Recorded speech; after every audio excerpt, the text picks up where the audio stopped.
그의 주방은 자연입니다. 풀잎이나 열매나 꽃을 그의 손에 닿기만 하면 세상에 없던 요리가 됩니다. 그뿐만이 아니죠. 바위, 이끼, 나뭇가지로 플레이팅을 마치면 그곳이 바로 만찬장이 됩니다. 세상은 그를 방랑식객이라고 부르곤 하죠. 자연요리 연구가 임지호, 그에겐 가장 귀한 것이 바로 밥인데요. 그의 밥상을 사로잡은 들풀이 오늘의 주인공입니다. 들풀 밥상을 지금 만나보시죠.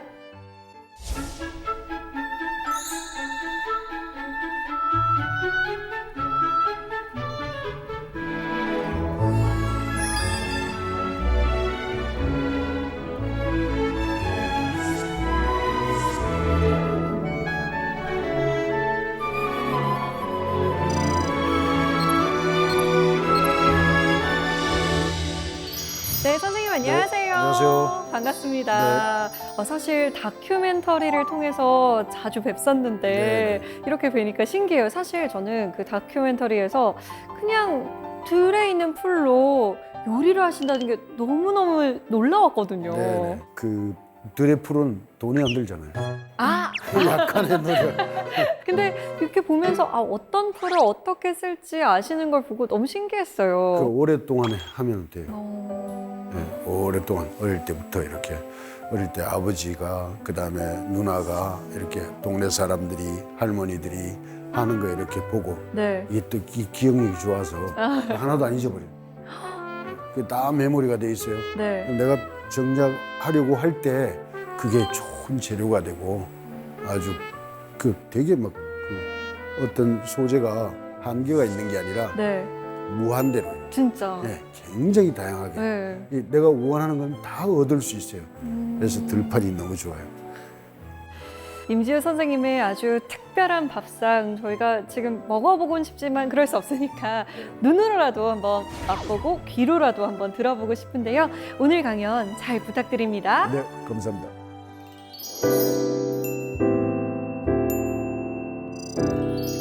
오늘 제가 이제 말씀드릴 것은 이제 요리한 지가 한 40-50년 됩니다. 이제 그 들풀을 가지고 저는 이제 요리를 하는 사람이다 이래가지고 뭐 자연요리 연구가다 뭐 이러잖아요. 이 들풀이 굉장히 다양한 걸 많이 가지고 있습니다. 디자인적으로, 색상적으로, 향기와 그 꽃 생김. 그래서 이게 하나하나 그 섭생, 그 풀 하나하나 거기에 처져드는 벌레나 이 새들도 보고 이렇게 보면은 뭐 하나가 소중하지 않은 게 없어. 다 자기가 먹는 걸 먹거든. 주로 새들은 씨앗을 먹는다고 그러면 풀은 땅에서 물과 영양분을 섭취하죠. 거기에 벌레들은 뭐예요? 그렇게 섭취한 것을 자기가 땅에서 못 먹으니까 풀에서 취하지. 우리는 이건 먹으면 안 돼, 먹으면 돼, 이건 못 먹는 거 이렇게 분별을 할 게 아니고 어떻게 먹을까라는 것을 생각하고 연구를 하면은 먹지 못하는 게 아무것도 없다는. 그래서 난 보다 많은 사람들과 내가 만드는 이 들풀로 만든 이 요리들을 그 많은 사람들과 더 광범위하게 나눴으면 좋겠다.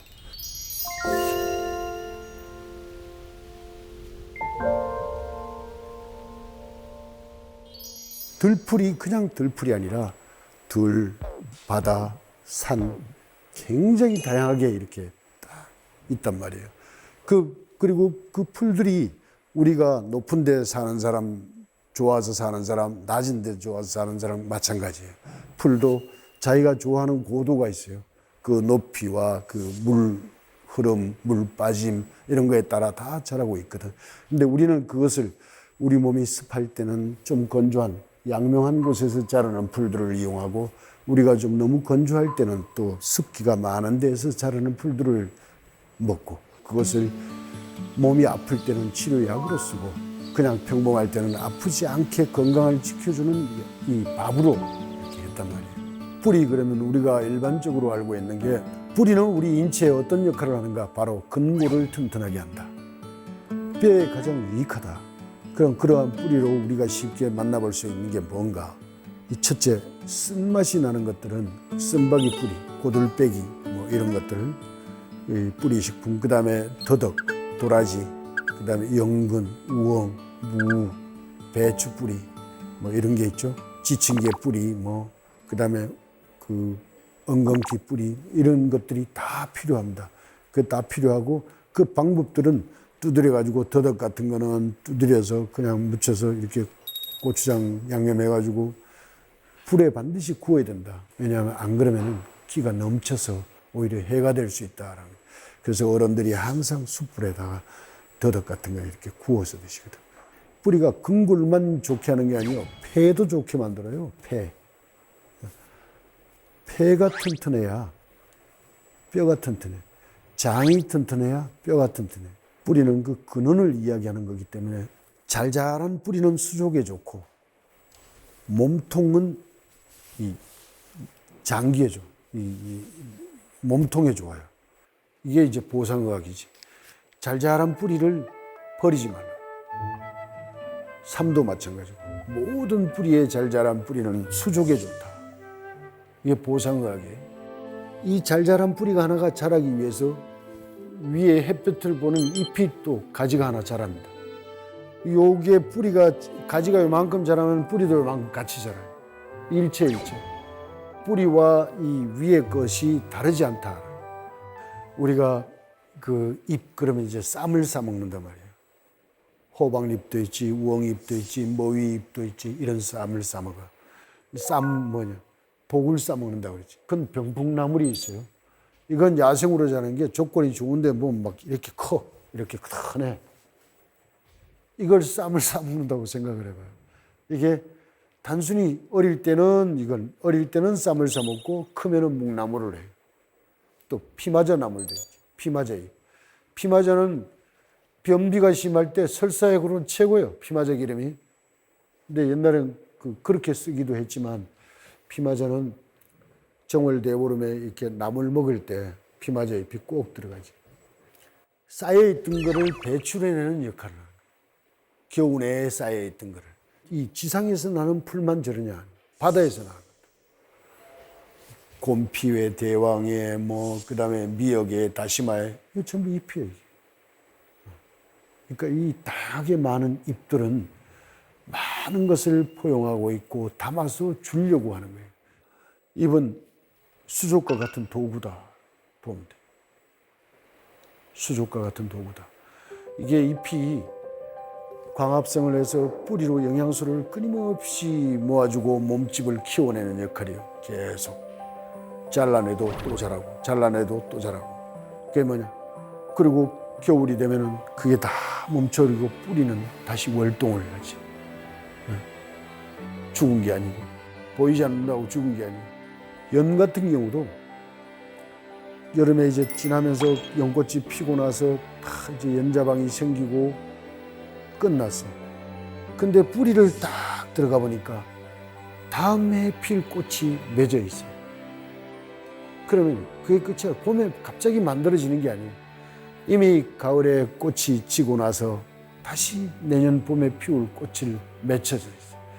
그래가 겨울에 잠자듯이 준비하고 있다가 때가 되면 그냥 쏙 올라오는 거예요. 이게 자연이에요. 우리가 일반 사람, 젊은 사람들이 나에겐 저런 기회가 오지 않을 것이다 라고 준비를 안 하는 것은 바보다.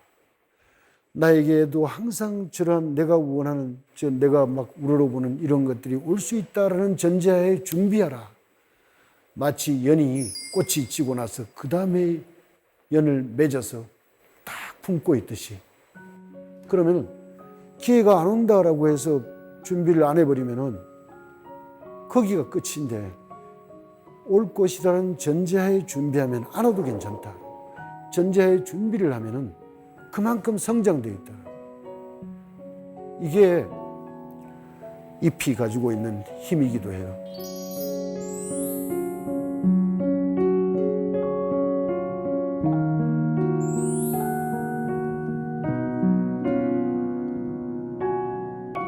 나는 이렇게 꽃을 다양한 꽃을 응시하면서 저 꽃은 뭔가 부처는 꽃을 멀리하라고 그랬어요. 근데 꽃은 뭐냐면은 이게 공짜가 없어요.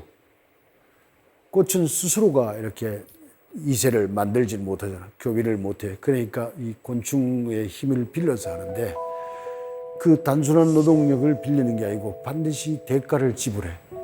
꽃은. 그게 뭐냐? 꿀과 꽃가루예요.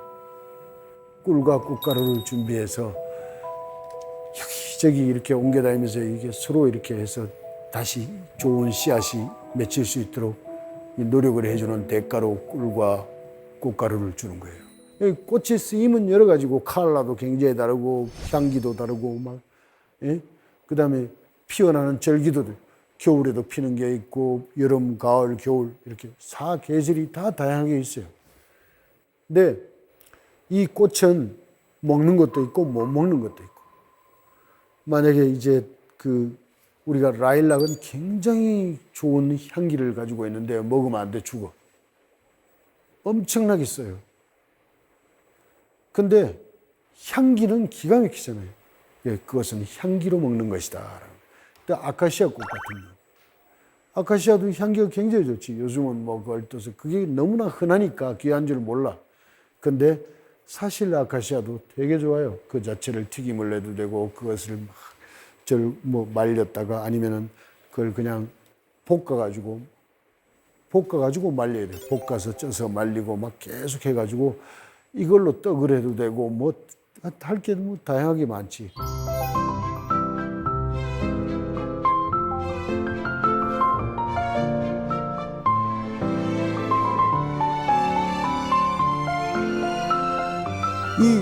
이 자연의 이 들풀은 어떠냐 하면 그 고유의 단맛만, 매운맛, 신맛, 짠맛 다 가지고 있어요. 함초 같은 경우도 그렇지. 함초 같은 경우도 항암이라고 해요. 저항력 높여주지. 이게 보석 같아요. 이 함초라는 식물은 기가 막힌 염분을 가지고 있어요. 우리 인체에 그대로 들어가도 부족하지 않고 넘치지 않는. 요리할 때 간은 함초가 머금고 있는 소금의 양만큼만 써도 된다. 예. 이게 정말 그 지혜지. 이게 처음에 이렇게 씨가 엄청나게 많죠. 이렇게 탁 자라요. 이렇게 자라면은 붉은 색깔이 굉장히 많아. 연록색하고 이렇게. 그거 딱 하면은 뿌리까지 다 무쳐 먹을 수 있어요. 그 다음에 좀 자라기 시작하면 이만해요. 근데 하나의 그 고목처럼, 잘생긴 고목처럼 자라요. 이렇게 막 이렇게 자라면은 그 함초밭은 이게 그냥 전체가 붉은 색깔이에요. 빨갛게. 이 설이 내리기 전까지, 설이만 내리면 다 얼어져 버리는 거죠. 그 없어지는 게 아니라 그게 다시 갯벌에 묻혔다가 봄이면 다시 올라오거든. 그래서 이게 함초는 모든 재료가 하나하나의 고유의 재료가 무궁무진한 요리의 방법으로 발전해 갈 수 있다는 거예요. 해보면은 이게 국수도 만들 수 있고 수제비도 만들 수 있고 과자, 빵, 뭐 그다음에 이걸 뭐 무스를 만들 수도 있고 주스를 만들 수도 있고 다시 말려가 파우더로 만들어서 다시 다른 요리에 가미할 수도 있고. 함초만 그런 게 아니에요. 모든 게 다 그래. 그래서 음식의 가장 중요한 게 조화, 하모니. 그 조화의 척도를 어떻게 잡느냐? 바로 식물이 머금고 있는 염분을 생각하라. 이게 사람들이 그전에는 함초와 또 비슷한 게 나문재라고 있어요. 제주도에는 또 방석나물이라고 있어요. 그게 다 염분을 먹고 있는 거거든. 근데 다 달라. 방석나물은 막 굉장히 그 러브체인처럼 이렇게 자란다 그러면은, 이런 거는 좀 나무처럼, 고목처럼 해서. 이게 메시지예요. 그 평원에, 이 갯벌이 평원이야. 평원에 다 고목들이 있죠. 거기에 또 뭐가 많아요? 칠개가 많거든. 그 사이로 막 누비고 다니는. 이게 그 산소 동화작용. 산소작용을 하고 빛 광합성을 하지. 바닷물이 들어와도 거기에 소금물에 녹아나지 않아. 그 비바람, 모진 바람에 바닷물에 파도가 쳐도 그 벌레들이 막 해도 그 자체를 없애지를 못해. 공생공존이에요. 거기서 우리가 살아가는데 힘들더라도 그 함초와 같은 그 성향을 배우고 우리가 기억을 하면은 우리의 살아가는 삶에 훨씬 도움이 되지 않을까. 예, 이런 생각에서 함초를 해봤고. 알토란. 참, 저 토란은 추석이 되면은 토란국을 끓이죠. 저기는 살림이 넉넉하면은 소고기를 넣고 끓이고, 살림이 좀 어려우면은 들깨만 넣고 끓여도 돼요. 되게 맛있어요. 토라는 그 알칼리성 식품이라. 이건 뭐 좋지 않은데 장에 되게 좋고, 저게 독이 있단 말이에요. 독이 있어서 쌀뜨 물에 삶아가지고 껍질 까서 삶아서 이제 그 다음에 그것을 으개가지고 완자를 만들 수도 있고, 보울, 그 다음에 푸딩처럼 만들 수도 있고, 뭐 그걸로 다시 국수 만들고, 뭐 굉장히 다양하게 할 수 있어요. 저 알토란이. 중국 사람들은 보면 그걸 화로에 구워가지고 먹더라고. 근데 우리는 저기 알이니까 그걸 제독을 어떻게 했냐? 쌀뜨물에. 쌀뜨물이 그 웬만한 독은 다 해독을 시킵니다. 이거를 쌀뜨물에 삶아가지고 그걸 으깨가지고 갈아서 보울을 만들었어요. 보울을 만들어가 포도즙을 만들어가 포도즙 소스로 해서 이렇게 했어요. 아이들한테 좋은 거지. 이 갱이밥도 종류가 굉장히 여러 가지입니다. 한 20가지는 될 거예요, 아마. 근데 유기농 농사를 하는 데는 반드시 이 갱이밥이 있어야 된다. 근데 이게 일부러 심는 게 아니에요. 자연으로 나는 거예요. 갱이밥이 새콤해요. 이 산미가 굉장히 여러 가지가 있습니다. 산이. 이렇게 다양한 산도를 가지고, 이 산미를 가지고 있는 풀이 싱화가 있고, 싱화보다도 이 갱이밥이 더 흔해. 막 흐드러지게 번져. 이게 씨가 탁 터지잖아요. 1.5m까지 날아가. 작은 씨앗이 터져서 이렇게 방사가 되는데, 이게 노란 꽃이 피져요. 노란색은, 식물이 가지고 있는 노란색은 그 장에 이렇게, 우리 장에. 그래서 저건 샐러드로 해 먹어요. 샐러드로 해 먹고, 장식으로 써서 버리는 게 아니라 그냥 먹는 거예요. 그 다음에 저 잎과 이 씨앗 같이 채취를 해가지고, 좀 억새도 괜찮아요. 억새도 다 잘라가지고 그것을 갈아서 이렇게 오믈렛처럼 만들기도 하고, 아니면은 뭐 푸딩처럼 만들기도 하고, 아니면 저걸로 과자를 만들어도 되고, 그 자체의 산미가 있으니까. 저 꽃이 작아. 너무 작아가지고, 이게 채취하려고 그러면 되게 조심하게 해야 돼요. 조심조심. 그래서 이게 가위 같은 걸, 조그마한 가위를 가지고 이렇게 탁탁 이렇게 잘라서, 이 찬 그에다, 물에다가 이렇게 종이를 하나 깔고 이렇게 채취를 하거든. 그래서 그게 손님상에 나갈 때까지 살아있게 만드는 거예요. 이게 이제 기술이지. 그래가지고, 와, 아름답다. 길에서 보는 거하고 요리 위에서 보는 거하고 감동이 달라요. 우리는 그 감동을 극대화시켜주는 게 요리하는 사람, 음식을 만드는 사람이 책임이지. 워낙 키가 작아요. 이렇게 작고, 한 해 살이인데 여러 해 살이도 돼요. 이 줄기가 이렇게 굵어져가 거기에 새순이 나고 막 이렇게 되거든. 겨울에 얼어 죽은 것 같지만 다시 또 태어나고 막. 이렇게 봄에 이게 막 확 퍼질 때 보면은 너무 좋아. 난 이게 그 갱이밥이 저게 있는 데에 놔야지 그 유기농 농사가 제대로 되는 거다. 저기에 있는 벌레가 이렇게 보면 굉장히 그 놀라운 그 힘을 가지고 있어요. 전체를 막 그게 확 퍼졌을 때는 하얗게 되거든. 잎이. 그게 이 과실에 그 유해한 것을 쫓아내고 유익하게 만들어가는 그런 성분이 있으니까, 거기만 그러냐 아니라 우리 인체에 들어오면 또 마찬가지다. 그게 다르지 않다라는 거예요. 그래서 난 갱이밥도 그 많이 응용했으면 좋겠다. 벼룩나무를 보면 이게 어머니 생각이 나요.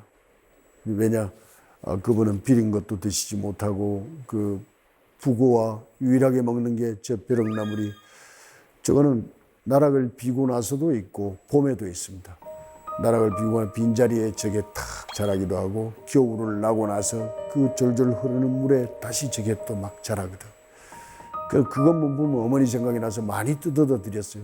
그러면 그걸 씻어가지고 포개해서 이렇게 탁 넣고 거기에 밥을 싸서 드시는데, 그게 지금 가만히 생각하니까 저 약성, 양리적 성분이나 우리가 이 장이 건강해야 모든 것을 제대로 흡수를 다 시키고 배설을 잘 시키는데, 장이 건강하게 하는 게 저 벼룩나물과 그다음 별꽃풀, 뭐 보리순 뭐 이런 거거든. 어머니가 왜 이걸 좋아했을까? 생긴 거는 뭐 그렇게 뭐 좋아하지 않아요. 저기에 꽃이 하얀 게 피거든. 그럼 좀 억셌을 때요. 저게 파랗게 이렇게 막 이게 무대기로 이렇게 있어요. 그걸 탁 써서 먹어보면은 흙향기가 확 나거든. 아, 흙. 옛날에는 이 해충들이 많았었잖아.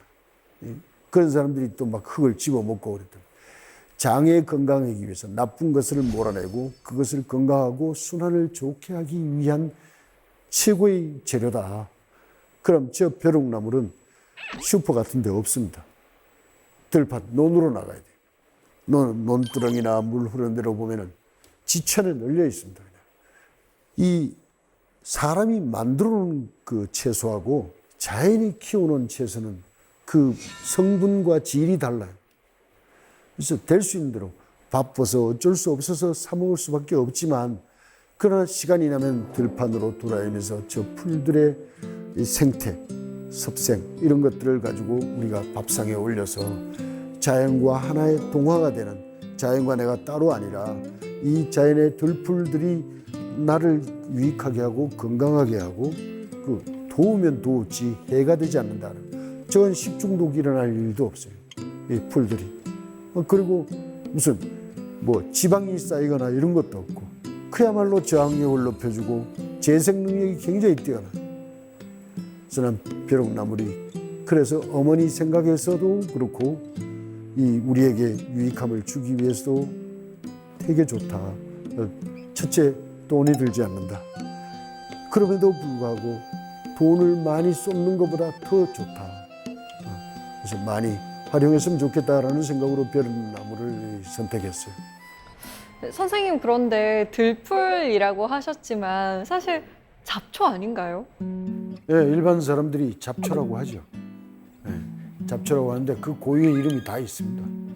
그건 식물학자나 식물도감이나 뭐 이런 걸 보지 않으면은 전부 잡초라고 하죠.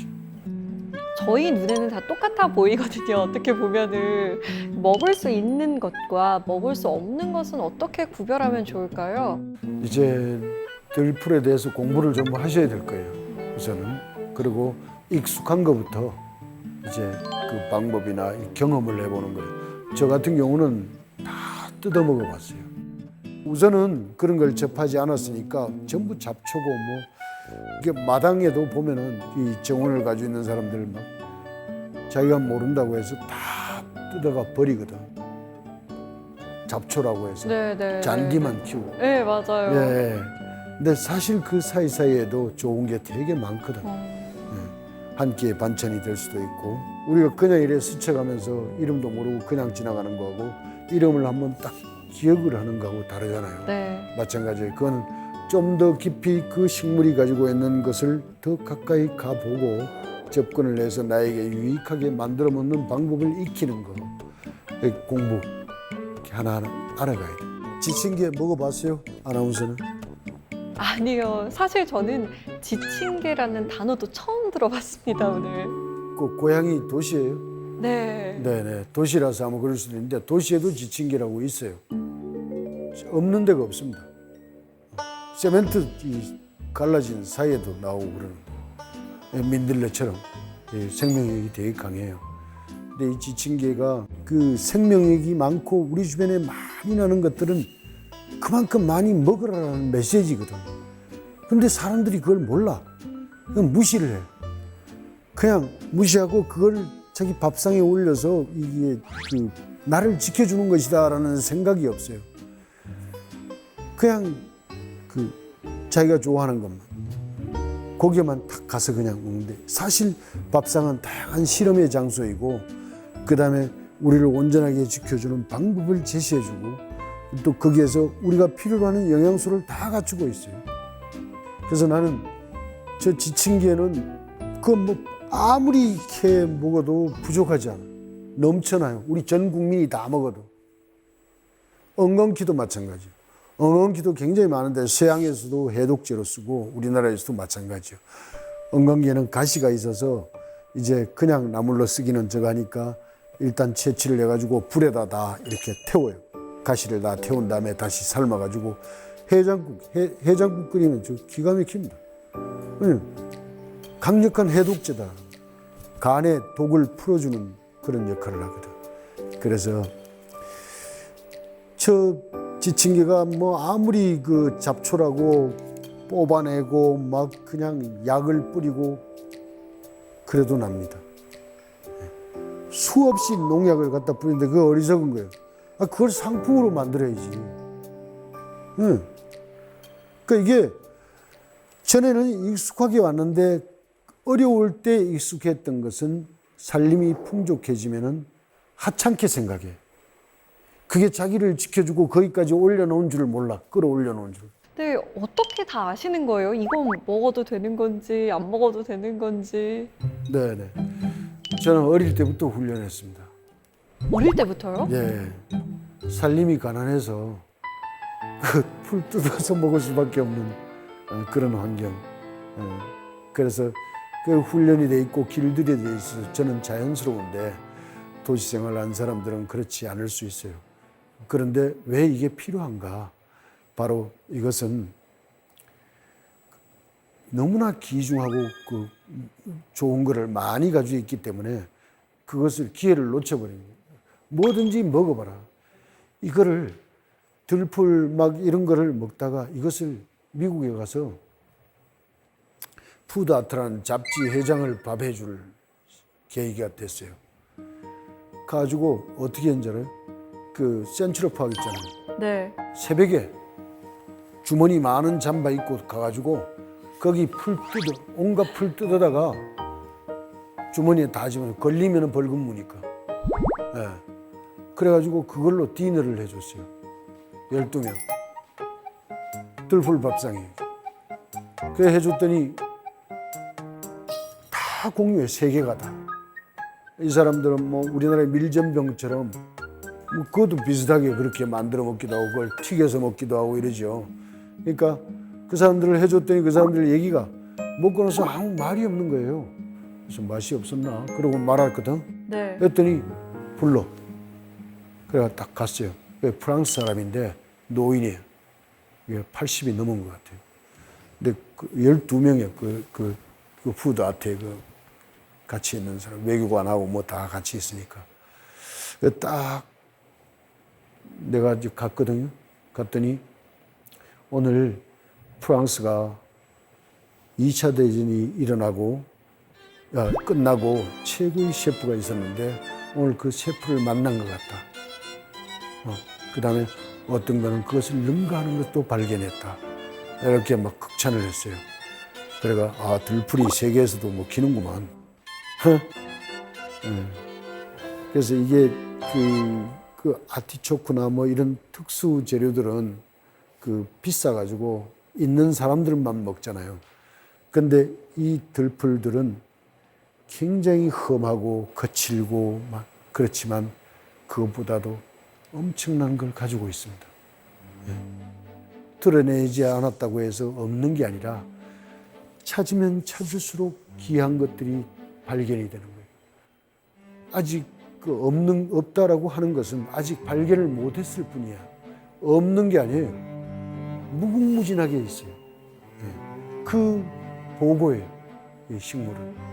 시대가 바뀌고 막 바이러스고 뭐고 막 이래가지고 막 이 세계 전체가 혼란스러운데 이 혼란스러운 시대일수록 그러한 것들을 우리 음식에 접목을 시키면은 그것은 모든 게 값을 가지고 있습니다. 값을 가지고 있어서 이 엉겅퀴가 아니면 지친개가 그냥 넝쿨째 끌어다가지고 푹 고아가지고 그 물만 마셔도 좋다. 우리 물을 너무 많이 안 마셔. 많이 마시는 게 뭐예요? 커피와 음료수예요. 이게 나쁜 거면 골라가지고 마시는 거예요. 아플 수밖에 없어요. 그래서 이런 것들은 정말 우리가 자연을 이렇게 섬세하게 보면은 다 필요해서 있었구나. 내가 이 소중함을 몰랐구나. 나는 막 봄이 되면 있잖아요. 사계절이 다 그렇지만 봄이 되면 정신이 없어요. 좋아가지고. 이 풀들이 전부 막 이야기를 해, 막. 그리고 향기로, 소리로, 모양으로 막 다 이야기. 뜯어 먹어보면 거기에 감동이 있어요. 풀은. 그냥 겸허하고 겸손하게 자기를 싹 내주는 거예요. 근데 이제 중요한 건 자기를 지키기 위해서 식물이 똑같은 나무에서 계속 잎을 채취하잖아요. 그럼 쓴맛이 자꾸 강해집니다. 그래가 못 먹게 만들어. 스스로 방어하는 모습이에요. 그러니까 식물이 얼마나 이 화학적 체계가 뛰어나냐 하면은 스스로 방어하는 걸 알아. 그 벌레가 많이 와도. 그냥 다 뜯겨 먹는 게 아니에요. 봐요. 약을 안 쳐도 막 뜯어먹기 시작하잖아요. 그럼 막 전체가 막 앙상한 줄만 있어. 그런데도 안 죽어. 왜? 살아나는 방법을 알아요. 마찬가지죠, 우리도. 우리 뭐 살다가 사회 이렇게 뭐 실패하거나 뭐 그런 막 자살하고 이러잖아요. 풀을 보고 배워라. 들풀. 그 지천에 널려있는 그 풀의 이 섭생과 그들이 가지고 있는 그 성분. 과연 너는 그 나쁜 환경에 처했을 때 그것을 바로 지키려고 하는 것을 만들어냈느냐, 이런. 못 만들어냈다. 그러니까 그냥 죽을 수밖에 없는 거예요. 이제는 뭐냐. 이제 삶을 포기하는 것이 아니라 삶은 자연에다 맡기고 그냥 감사하고 좋아하고 막 이렇게만 가도 시간이 너무 없다. 그래. 이게 뭐 전부가 이 메시지예요, 다.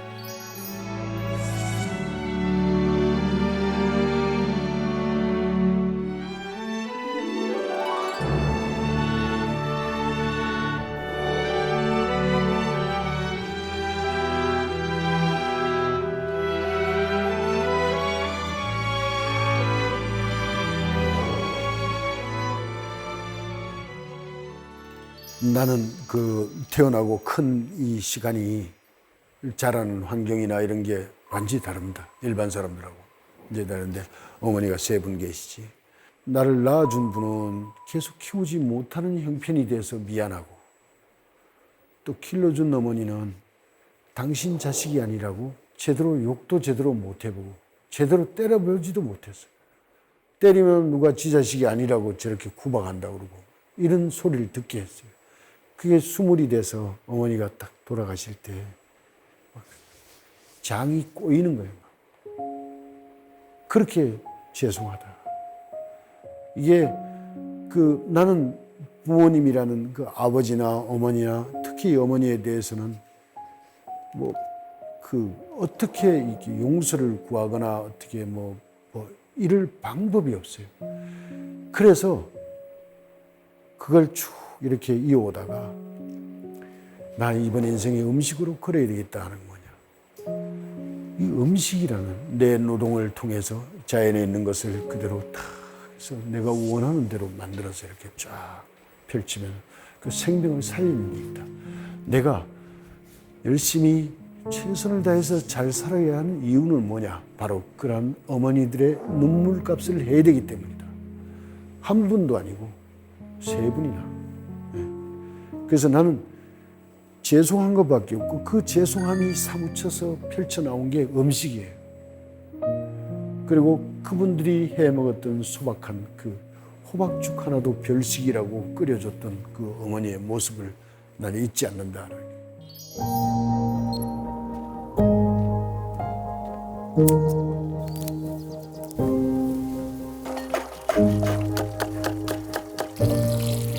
혼자서 나를 낳아 키우던 생모는 교통사고를 당해 돌아가셨다고 그렇게 들었어요. 직접 만나지는 못했지만 인연이 다 내가 만든 이 음식을 어머니 혈육들이라도 맞이했으면 좋겠다. 그런 기대감이 있어요. 집에 계신 어머니가 친어머니가 아니란 걸 알게 된 후에 전국을 떠돌면서 생모의 흔적을 찾아다녔어요. 맛있나? 귀한 재료들을 보면 이걸 어머니를 위해서 음식을 해드렸으면 좋았을 텐데 이런 생각을 가끔 하죠. 제가 지리산에 다녀왔어요, 선생님. 할머니가 안 계시더라고요.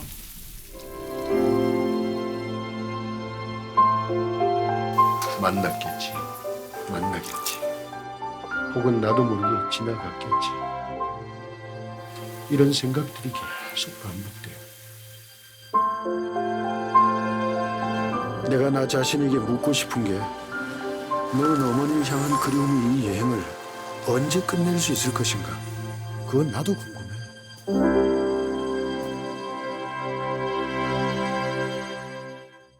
선생님, 영화의 예고편이 굉장히 예고편만으로도 좀 울림을 주는 것 같은데 어떤 영화인가요?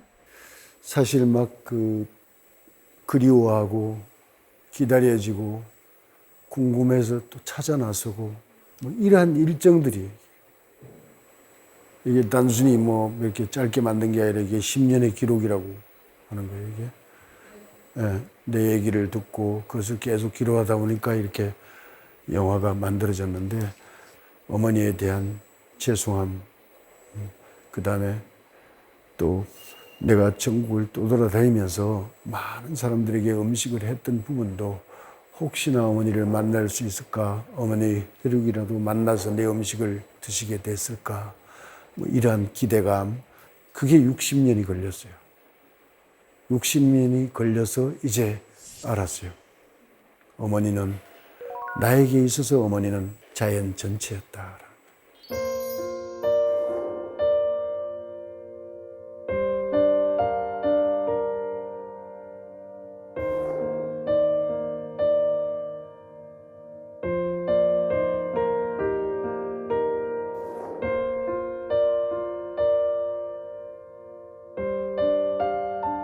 그 영화도 선생님의 요리 철학을 느낄 수 있을까요?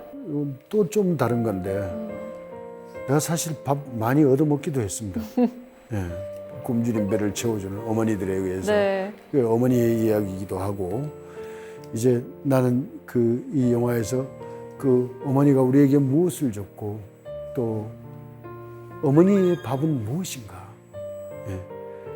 이게 자식이 어디 밖에 나갔다가 늦게 들어와도 전에 보면은 꼭 밥을 사발에다 퍼서 이불에 이렇게 아랫목에 딱 묻어놓은 밥이 식을까 봐. 예. 그래서 이제 아무리 늦게 와도 어머니는 그 밥을 다 꺼내놓고 자식을 먹게 하거든. 그러한 것들을 우리가 이 시대에 다시 유추해서 진정한 고마운 것이 무엇인지, 나의 뿌리가 무엇인지, 바로 밥이라는 것은 그 모든 것을 다 포용하고 있는 것이기 때문에 우리가 잊어서는 안 된다. 아직도 기억하고 있어요. 라일락 피던 5월을 그 향기처럼 떨려오던 그대의 손길 아직도 기억하고 있어요. 수국이 피던 6월을 그 물빛처럼 번져오던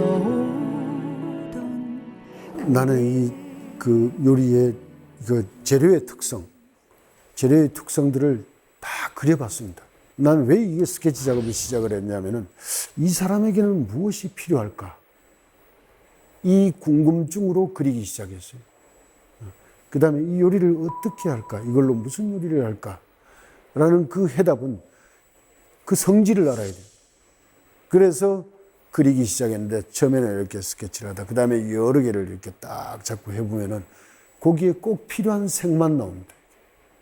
그게 신기하잖아요. 사실 새들은요, 새들의 찬미라고 그래서 백장을 그린 게 있는데 도형을 그렸어요. 새들이 날아가는 형태나 모습들이 다 지상에 있는 생명들에게 주는 메시지라고 생각을 했어요. 그게 고맙지. 저 멀리서 위험이 닥쳐오면 이들은 형태로서 위험을 알려. 좋은 일이 있으면 좋은 일이 있다고 또 알려. 힘들면 힘들 표현을 해요. 이게 봄이 되면은 새들이 막 사랑의 노래로 막 그냥 온 갈대밭이 그냥 날립니다. 그래서 난 이 만물은 사랑으로 이루어져 있구나를 깨달았거든. 갈대밭에 새들이 울음소리가 평소의 소리하고 봄날의 사랑의 이 알을 품을 때 소리하고 다릅니다. 그래서 이 새들한테도 너무나 고맙잖아요. 고마워서 사람에게 주는 밥과 똑같이 돌솥밥을 해서 그걸 양념을 해서 다 갖다 놨습니다. 이렇게 새로운 여행을 하는데 이 밥을 먹고 힘을 내시라. 그래서 갖다 놨더니 내가 주기 전에는 안 먹고 그 주위를 돌아다녀. 빙빙. 절대로 거기에 오질 않아. 신기하죠? 그래가지고 딱 가서 나누어주니까 그때 먹기 시작해서 삽시간에 다 없어졌어요. 나눔은 모든 생명에게 공유하는 특권이다. 나눔은 사람만이 아니라 짐승이 됐건 곤충이 됐건 다. 그리고 힘들면은 위로도 해주고 이쁘면 이쁘다고 칭찬도 해주고 식물이 됐건 뭐가 됐건 다.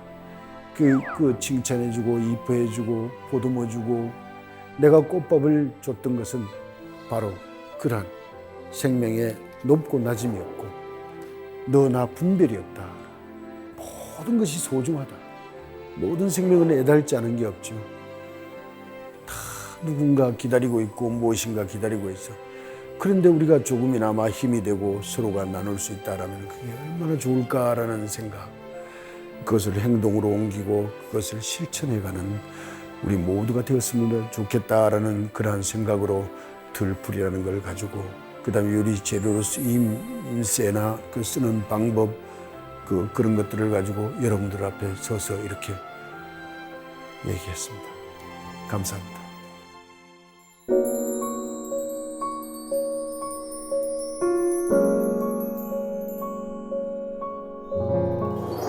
네, 강연 정말 잘 들었습니다. 감사합니다. 사실 아는 맛이라는 단어가 있잖아요. 네네. 근데 선생님의 밥상은 도무지 무슨 맛일까 가늠이 안 되더라고요. 네네.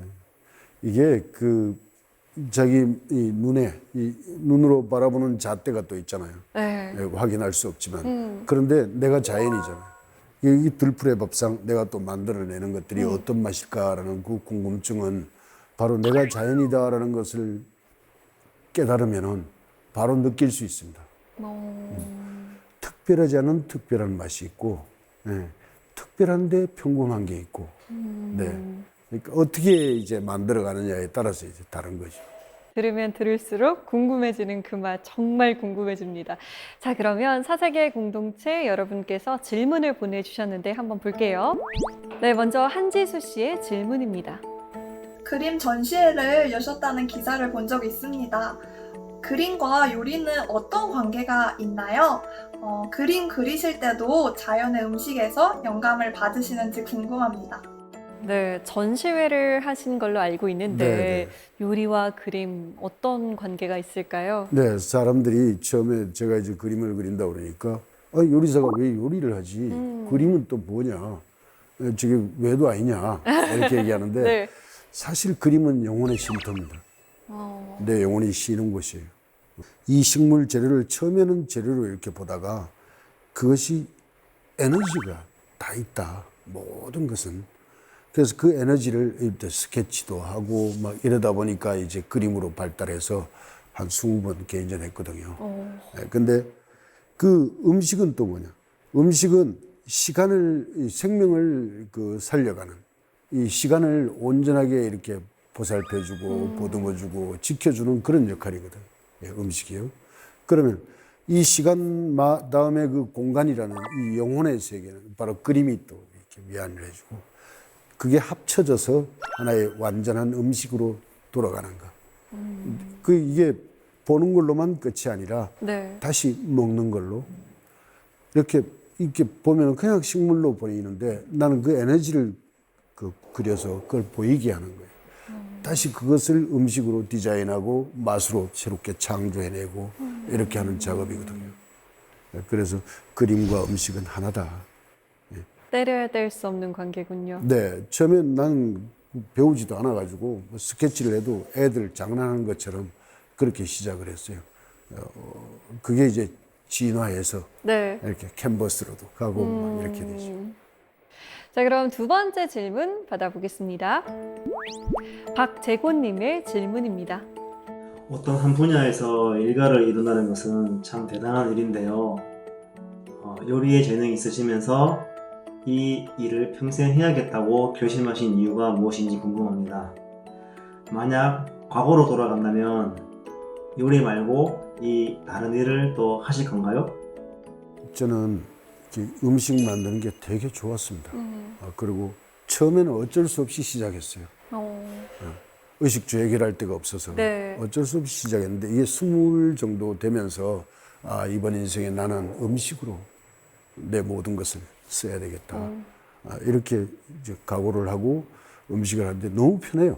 주방에 들어가면 되게 편하고 경건해지고 또 거기에서 몰입이 굉장히 잘 돼요. 난 다른 걸 뭘 하겠냐 그러면은 다른 건 하고 싶지 않다.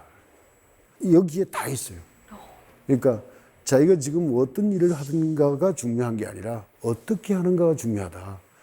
몰입도를 더 이렇게 할수록 집중하면 할수록 거기에서는 보석 같은 것들이 만날 수 있고 끌어낼 수 있고 자기가 가질 수 있고 또 그걸 나눌 수 있고 이 무한한 기회를 주는 몰입을 어떻게 하느냐 자기가 무엇을 하느냐 어떻게 하느냐 이게 이제 그 사람의 가치관을 굉장히 크게 확대시킬 수도 있고 소멸할 수도 있고. 그러면 요리를 다시 선택하실 건가요? 돌아가더라도? 네. 저는 여기에서 그 이상의 세계를 볼 수 있습니다. 단순히 음식이 아니라. 그래서 나는 다음 생에 또 뭘 하겠냐 그러면 기회가 주어진다면 또 음식을 하는 게 낫지 않겠냐. 가장 잘하는 걸 해야 됩니다. 네, 새로운 책과 다큐 영화로 돌아온 새로운 요리 여정 기대해 보겠습니다. 오늘 강연 정말 감사합니다. 네, 감사합니다.